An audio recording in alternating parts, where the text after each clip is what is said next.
Mr. Arvind Malhotra had built his empire from nothing. From sleeping on factory floors to becoming one of the wealthiest men in the city, his life had taught him one lesson above all others. Money reveals character. It doesn't create it. That was why he couldn't ignore the quiet unease growing in his heart after his son married Ria. Ria was elegant, educated, and always perfectly dressed. At family gatherings, she smiled sweetly and spoke politely. Guests admired her. Servants, however, avoided her eyes.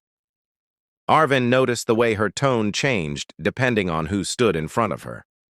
It wasn't cruelty exactly, more like indifference. And indifference, Arvind knew, could be just as dangerous.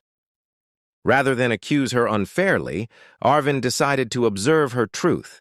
One dawn, before the city stirred awake, a garbage-collecting woman appeared at the iron gates of the Malhotra mansion. Her clothes were worn, her hair hidden beneath a faded scarf, her shoulders stooped with exhaustion. Her hands bore the marks of years of hard labor. No one recognized her as Arvind Malhotra. The first encounter was brief. As Ria stepped out for her morning walk, the smell of waste reached her. She frowned and waved her hand impatiently. "Can you move faster?" she said. "You're blocking the entrance." The woman nodded silently and pulled the cart aside. Arvind felt the words sting, but he said nothing. Over the next few days, he returned in disguise, watching closely. Ria never asked the woman's name.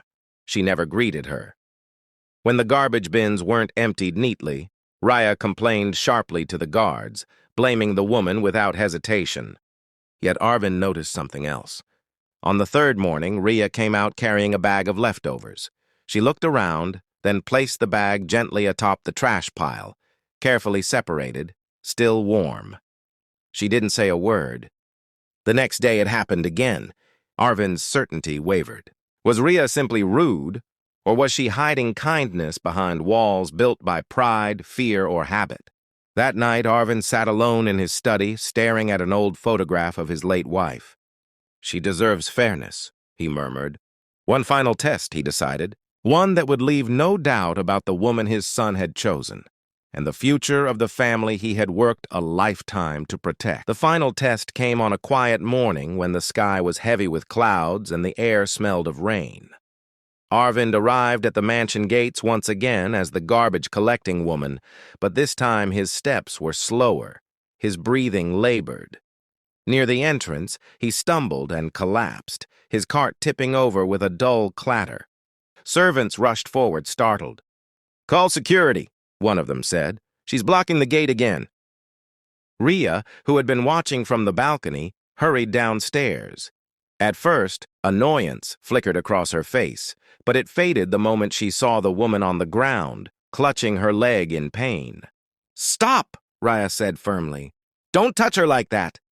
She knelt beside the woman, ignoring the dirt staining her expensive clothes. "Can you move?" she asked softly. The woman shook her head. "If I don't finish my route today, they'll deduct my pay. I can't afford that." Ria's expression changed. Arvind saw guilt there, real and unguarded. "You're not going anywhere like this," Ria said. She turned to the servants. "Bring water and a clean cloth, now." When they hesitated, she added sharply, "That wasn't a request." Inside the servants' quarters, Ria cleaned the wound herself. Her hands trembled slightly as she worked, as though she was confronting something long buried within her. "I wasn't always like this," Ria said quietly, not realizing who she was speaking to. "When you grow up afraid of being looked down on, sometimes you start looking down first, just to survive." Arvind felt the words land heavily. That evening, Arvind entered the living room in his usual tailored suit. Ria stood up immediately, surprised to see him home earlier than expected. Behind him, the garbage-collecting woman walked in, straight-backed now, removing her scarf. Ria froze. "Father?" Her voice broke. "It was you?" Arvind nodded. "I needed to know who you were when no one was watching." Tears filled Ria's eyes. "I know I failed at times," she said, "but I promise I would never turn away from someone in pain."